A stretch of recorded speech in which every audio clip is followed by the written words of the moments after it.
વિસાવદરના ધારાસભ્ય ગોપાલ ઇટાલિયાએ તેમના મત વિસ્તારના લોકો માટે શું કર્યું છે? આવા સવાલો અનેક વખત ભારતીય જનતા પાર્ટી કે તેમના વિરોધીઓ ઉપાડતા હોય છે અને ખેડૂતોના મામલે પણ કોઈને કોઈ સવાલ પૂછતા હોય છે, પરંતુ એક ખેડૂત હવે સામે આવ્યા છે અને ગોપાલ ઇટાલિયાના કામને લઈને તેમણે એક મોટો ઘટસ્ફોટ કર્યો છે. વૈષ્ણવજન તો તેને કહીએ જે પીડ પરાઈ જાનાને રે. નમસ્કાર, આપ જોઈ રહ્યા છો નવજીવન ન્યૂઝ અને હું છું આપણી સાથે તોફિક ગાંચી. વિસાવદરના ધારાસભ્ય ગોપાલ ઇટાલિયા તેમના મત વિસ્તારમાં ઓછા દેખાય છે, પરંતુ અન્ય જગ્યાએ તે વધારે પ્રવાસે જતા હોય છે. આવા આરોપ અનેક વખત તેમના વિરોધીઓ લગાવતા હોય છે અને વિસાવદરના લોકો માટે તેમણે શું કામ કર્યા તેવા સવાલો પણ પૂછતા હોય છે. પરંતુ અત્યારે ગુજરાતમાં ખેડૂતોનો જે પ્રકારે મામલો છે, આ મામલે ધારાસભ્ય ગોપાલ ઇટાલિયાએ જ્યારે મામલો ચર્ચામાં નહોતો તે જ સમયે તેમણે વિધાનસભામાં આ બાબત છે તે ઉજાગર કરી હતી. પ્રશ્ન રૂપે સરકાર પાસે તેમણે જવાબ પણ માંગ્યો હતો અને હવે આ જ તેમના મત વિસ્તારના એક ખેડૂત છે તે સામે આવ્યા છે અને ગોપાલ ઇટાલિયાએ તેમના વિસ્તારના લોકો માટે શું શું કર્યું છે તે વાત કરી છે. જય કિસાન સાથીઓ, સૌથી પહેલાં તો મારા સાવજ જેવા ખેડૂતોને સો સલામ. કારણ કે આજે પ્રકૃતિનો ખોળો એવો હરિયાળો બની ગયો છે. આની વચ્ચે એક વાત યાદ આવે છે કે ગીરની અંદર, આપણે તો અહીંયા અમારે તો બધાને ગીર છે જ, પણ ગીરની અંદર ફરવા ગયેલા ઘણા બધા એવા સુધરેલી ભાષામાં વાત કરતા હોય ને કે એકચ્યુઅલી અહીંનું વેધર બહુ સારું છે, પણ એકચ્યુઅલી જે ધૂળ માટીમાં જન્મેલો, ધૂળ માટીને પ્રેમ કરતો ખેડૂત, એને એવરી ડે એવરી ટાઈમ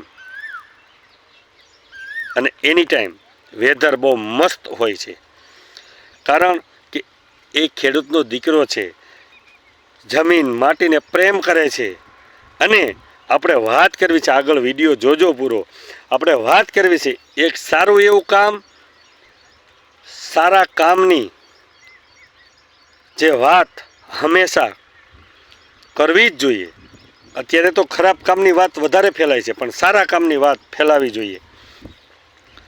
વાત કરું તો વિસાવદર તાલુકાના 87 વિસાવદર વિધાનસભાના તાલુકા પંચાયત એટલે કે શોભાવડલા તાલુકા પંચાયત સીટનું કાનાવડલા ગામ, એમાં વર્ષો જૂનો પ્રશ્ન માઇનોર ઇરિગેશનનો એટલે કે ડેમનો પ્રશ્ન 40 વર્ષથી અટકેલો હતો. અને એ કોઈ કામ કર્યું હોય ને તો ગોપાલ ઇટાલિયાએ કીધું છે. હું ગોપાલ ઇટાલિયાને બહુ નજીકથી જાણું છું, ઓળખું છું અને એના કામને જાણું છું, એટલે એના કામની પ્રશંસા કરું છું. આ 40 વર્ષથી કામ નહોતું થયું ને એ આજે ગોપાલ ઇટાલિયાએ કરેલું છે. કારણ કે હું વિધાનસભાની અંદર એના પ્રશ્નોત્તરી હું સાંભળી અને જોઈ અને માણીને આવ્યો છું.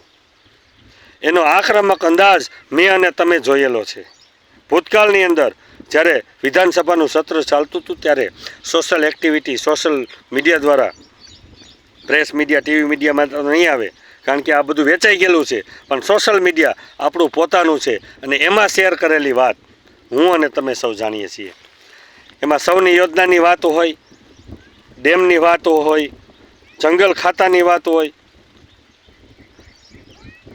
ત્યાર પછી ખેતીની અંદર લાઇટની વાત હોય, વીજ થાંભલાની વાત હોય, આવા અન્ય પ્રશ્નો.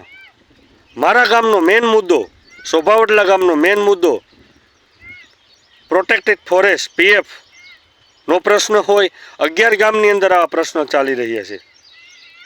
ખેડૂતને પજવણીની વાત હોય, ખેડૂતની સુરક્ષાની વાત હોય. વારંવાર ગોપાલ ઇટાલિયાએ રજૂઆત કરેલી છે, એનો હું સાક્ષી છું. પણ આજે કાનાવડલા જે ડેમનો પ્રશ્ન હતો ને એ આજે બહાર આવ્યો છે. જે 40 વર્ષથી અટકેલું કેશુબાપાનું સપનું ગોપાલ ઇટાલિયાએ પૂરું કરવાનો પ્રયત્ન કર્યો છે. સફળતાપૂર્વક પૂરું પણ થઈ જશે, આ પણ એક અમને વિશ્વાસ છે. કારણ કે આ નેતાને વિસાવદર તાલુકાની જનતાએ જે આશીર્વાદ આપ્યો છે ને એ આશીર્વાદ એટલું કામ કરી રહ્યું છે ને કે ગોપાલ ઇટાલિયાને તાકાત, ઉર્જા મળી રહી છે. અને એ ઉર્જાથી ગોપાલ ઇટાલિયા કામ કરી રહ્યા છે. એટલા માટે ઘણા બધા એવા પ્રશ્નોનું સોલ્યુશન, નિરાકરણ થઈ રહ્યું છે અને થવાનું પણ છે. પણ બળતરા કરવાવાળાને 7 વાર બળતરા કર્યા કરો, પણ આ કામ રોકાવાનું નથી, કારણ કે ચૂંટણીનો હિસ્સો બની ગયું હતું, મત લેવા માટેનું કામ થઈ રહ્યું હતું, એ આજે પરિપૂર્ણ થઈ ગયું છે. આજે સંપાદનની જે વાત હતી, આજે ખેડૂતના ઘરે ઘરે, ખેડૂતના ખેતરે ખેતરે ઓફિસરો જઈ અને પૂછે છે કે ભાઈ આ જમીન તમારી છે, આ સંપાદન કરવું છે, યસ નો, બસ આ જ વાત. આટલું ફાસ્ટ કામ ચાલી રહ્યું છે. હું કાનાવડલાના ઘણા ખેડૂતોને મળેલો છું. કાનાવડલાના ખેડૂતોએ ઘણા બધાએ વાત કરેલી છે કે નહીં ગોપાલભાઈએ સારું કામ કર્યું. સારું કામ કરતો હોય એને 100 સલામ, સલામને સલામ જ હોય. બાકી ખરાબ કામ કરતો હોય એની નિંદા હંમેશા કરતા જ હોય. આ પ્રકારના સમાચાર માટે નવજીવન ન્યૂઝ ચેનલ સાથે જોડાયેલા રહો. નમસ્કાર.